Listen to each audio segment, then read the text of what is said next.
Pero bueno, Jorge, este episodio que se dio la semana pasada por parte de la Fiscalía General de la República durante un operativo en el que terminan por capturar a elementos del Instituto Nacional de Migración con una fuerte suma de dinero, fuerte realmente suma de dinero, incluso cartuchos y otros tantos delitos en los cuales se les involucra estos agentes, los cuales ha habido ahí medio confusión en torno a si los separaron del cargo o si renunciaron previamente, pero que pues nos confirma este episodio mucho de lo que podemos interpretar sobre la labor de elementos del Instituto Nacional de Migración en torno a pues su responsabilidad, ¿no? Cuidando las fronteras.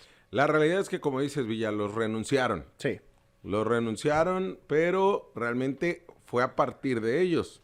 Curiosamente, hay protección siempre en cuando son autoridades federales, bueno, locales también, pero en este caso, autoridades federales, porque el caso en el que se le relaciona tanto a Marte Antonio como a su pareja, quien también trabaja ahí en el mismo, en el mismo Instituto de Migración, María Elizabeth Paredes Sánchez, uno encargado de la estación migratoria de Tijuana y la otra, pues realmente es una oficial de protección a la infancia y asistente administrativa en la delegación federal, que incluso se decía era secretaria, ¿no? de David Pérez Tejada Padilla. Pero en este caso, lo que hablamos es de la relación que existe en estas dos personas ya investigadas por la FGR.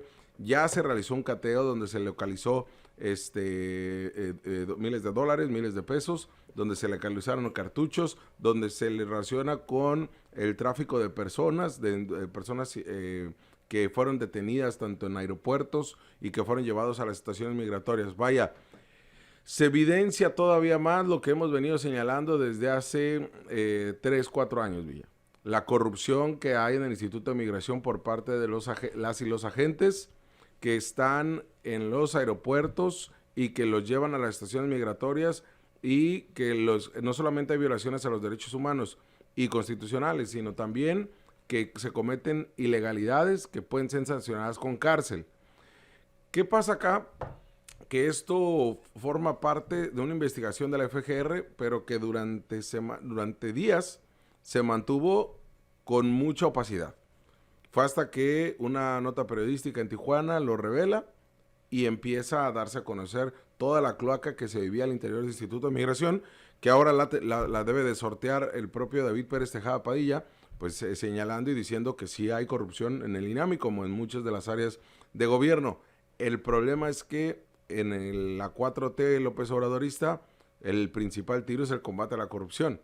Y además de esto, vemos un escenario donde ya se les había dicho en Mexicali, en Tijuana y en Tecate principalmente, lo que se está cometiendo al interior de las estaciones migratorias. Esto viene a confirmar todavía más lo que hemos venido señalando medios de comunicación. Y ha habido esquemas, Jorge, en los cuales han modificado, han mutado las formas en las que operan. Desde el arribo de la administración del presidente Andrés Manuel López Obrador, notamos un incremento en el flujo migratorio. Coincidentemente, también notamos que hubo una medida mucho más fuerte o agresiva en contra de las personas en contexto de movilidad. ¿Por qué? Porque vimos a la Guardia Nacional que se volvió una patrulla fronteriza en México, ¿no? Prácticamente se dedicaba a detener, extorsionar personas en contexto de movilidad o incluso a las personas que los trasladan allá, como ya documentamos en este espacio. Pero vamos más allá, Jorge. Coincidentemente, pues aparte de descubrir la forma o por lo menos un poco de cómo está operando el Instituto Nacional de Migración, esto ocurre después de muchos años de señalamientos, muchos años de este tipo de episodios, pero que no se habían descubierto nunca. Y que ahora, a punto de terminar la administración, la Fiscalía General de la República asesta importantes golpes cuando la Fiscalía General de la República no la puedes mover ni a garrotazos, ¿no? A menos que ellos tengan el interés o la intención específica para realizar algún tipo de operativo. Hemos visto un gobierno federal con total desdén, con total desaprobación a las personas en contexto de movilidad, en el tema de entrega de apoyos a los albergues, en el tema de la persecución hacia ellos y ahora también en el tema, como se observa, que aparentemente hay corrupción para el traslado y el flujo de personas en contexto de movilidad, y que a lo que pudimos ver en este operativo es sumamente redituable para funcionarios gubernamentales, ¿no? Sí, porque estamos, a ver, ¿cuánto reciben de salario? No más de 30,000 pesos esta pareja de esposos, ¿no? Tanto Marta Antonio como Elizabeth. Uh-huh. Tenían 2 millones de pesos en efectivo en su casa. Típico. ¿Quiénes ¿Quiénes son? ¿La gente de la aduana? Para poder hacer este tipo de actos de corrupción. ¿Qué se creen? Y además, los cartuchos de un arma 9 milímetros. Uh-huh. Hay un juez quien da la orden de cateo, perdón, y por eso ellos tenían una licencia médica, por lo cual no estaban trabajando ese día o esa semana. Uh-huh. Sabedores que se les venía encima una investigación de la Fiscalía General de la República. Uh-huh. Pero pasó un día y a la semana prácticamente es cuando se enteran por medios de comunicación lo que se estaba trabajando. ¿Por qué? Porque además de esto ya empieza a darse otros elementos de corrupción, ya señalados y ya exhibidos, tanto en el Poder Judicial de la Federación. En el caso, por ejemplo, de cuando llegan detenidos después de esta orden de cateo por tener dinero de procedencia ilícita y por tener cartuchos de un arma de fuego, pues llegan a ser detenidos, pero el juez Oscar Saúl Cortés Ortiz les dice, pues fue ilegal la detención, uh-huh, y váyanse a su casa libertad tranquilamente. Les concede la libertad un juez federal y dice, aquí no ha pasado nada, aquí no hay problema, porque, pues bueno, es otro de los elementos que aquí también hemos señalado, incurren estos jueces cuando, pues, quieren soltar a los malandros, uh-huh, ¿no? Y no le estoy poniendo la categoría de malandros a estos dos agentes, porque, bueno, están bajo proceso de investigación y cuentan con presunción de inocencia. Pero es un elemento cuando declaran legal la detención y se echan para abajo o se echan para atrás estas carpetas de investigación. Y acá es en contra de estos dos agentes federales. Uh-huh. Aunque otro juez ya había determinado que había elementos para catear una casa de estos dos agentes de la propia Instituto de Migración. Después viene un comunicado del Instituto de Migración muy lamentable donde dice, ya fueron separados del cargo. Pero el pasado viernes realmente se revela que ellos renunciaron porque tenían un proceso de investigación a cuestas. Entonces, hablamos de muchos elementos que se dan ahí y en los cuales nadie responde nada, salvo David Pérez Tejada, que salió el viernes a hablar sobre el caso. Pero no vemos al delegado Jesús Alejandro Ruiz Uribe hablar del caso. Uh-huh. Pero no vemos a ningún actor político que esté hablando del caso. Porque es un caso de corrupción fuerte, pero además con uno de los grupos de atención prioritaria que ha vivido vejaciones de los propios funcionarios del Instituto de Migración y trabajadores, ¿no? Porque hablamos desde bajo nivel como medios niveles. Y es donde no nos han podido dar respuesta, oye. Sí, se vuelve preocupante. Digo, por un lado creo que la gobernadora sí emitió una postura al ser cuestionada por los medios de comunicación, comentaba justamente el caso de los jueces, porque nuevamente vemos que la justicia federal pues termina por desentenderse de una situación tan delicada.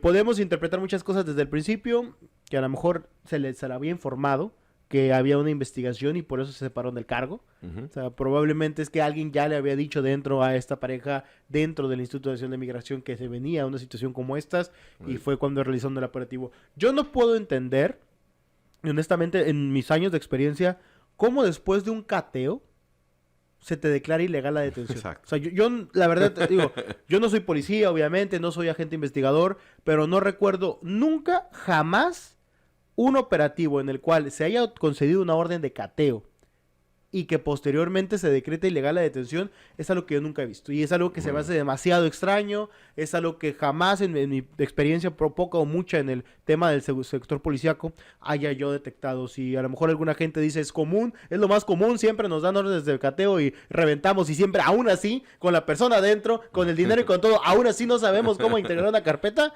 pues dígame, ¿no? Pero eso sí resulta sumamente extraño y obviamente estaremos pendientes a ver cuál va a ser la determinación. Seguramente el Ministerio Público Federal terminó por apelar esta situación, pero pues ya como sea, más allá de lo jurídico, lo mediático termina siendo algo muy determinante Y es algo que tiene que explicar, que tiene que responder las autoridades y no pueden dejarlo impune este caso, incluso en el tema administrativo, porque no vaya a ser que como ya se decretó ilegal la detención, las personas regresen y puedan volver a trabajar. Sería un maldito ridículo el que terminarían haciendo, Jorge. Fíjate, nos pusimos a investigar y estos dos, tanto Marta Antonio, Camacho Solano, como la propia Carla Elizabeth, estos esposos que decimos fueron detenidos, después liberados por un juez, como ya lo comentaba el Villa,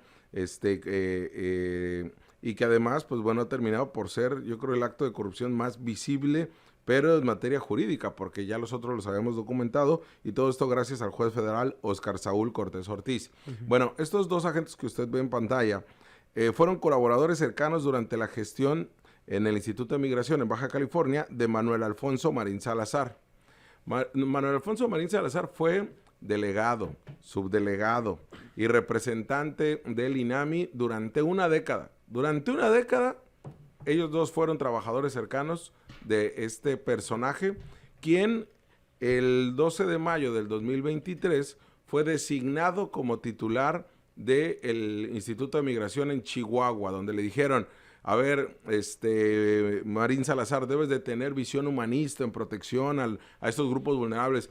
Dijo, sí, le voy a hacer como le hacía en Tijuana, ¿no? ¿Y qué pasó? ¿Y qué pasó? Pues pasa este caso. Pero, curiosamente, solamente duró 9 meses en este cargo, porque un día antes del cateo, el 1 de marzo de este 2024, fue separado del cargo de Chihuahua. ¿Por qué? Entonces, hay una gran cantidad de elementos que tiene ahora el propio David Pérez Tejada Padilla para limpiar esta corporación, para limpiar esta dependencia, perdón. Porque si hay algo que ha caracterizado al Instituto de Migración es la opacidad, no solamente el manejo de recursos, sino la violación de derechos humanos de las personas migrantes. Y ha habido otros episodios, Jorge, realmente que nunca, no han concretado en situaciones como esta. Pero ya ha habido otros episodios en los cuales se cuestiona la intervención del Instituto Nacional de Migración, y no solamente en esta administración con David Pérez Tejada, sino a lo largo de los años. Recordarás una época en las que realizaban prácticamente racias, ¿no? O especie de empezaron a reventar domicilios como si se tratara de autoridad policial, pero más allá también temas de gente que trasladaban y que resulta que habían cruzado posteriormente. Hay tantas cuestiones que señalar del Instituto Nacional de Migración y que no ha dado mucha certeza, pero además en un sexenio donde se ha tenido tan maltrato hacia las personas en contexto de movilidad como es el del presidente Andrés Manuel López Obrador, es interesante ver y preocupante cómo se dan este tipo de episodios. Este es el punto de partida que tiene David Pérez Tejada Padilla de resolver o de atender o de despejar esta cloaca que existe en el Instituto de Migración. Algo que ya se les había dicho desde antes de que llegara el propio David, ya incluso se le había cuestionado a los alcaldes y alcaldesas sobre la actuación de los elementos en su propia ciudad, principalmente en los aeropuertos y en los centros de atención, que decíamos centro de detención, ¿no? Estas cárceles penitenciarias prácticamente que se tenían. Aquí estuvo el propio Elías Flores Gallegos con Emiliano Reina, quienes tocó atender y exhibieron y documentaron todo esto que se estaba viviendo al interior de la estación migratoria en Mexicali y Tijuana. Se les dijo una y otra vez, pero bueno, se hicieron de la vista gorda. Sí.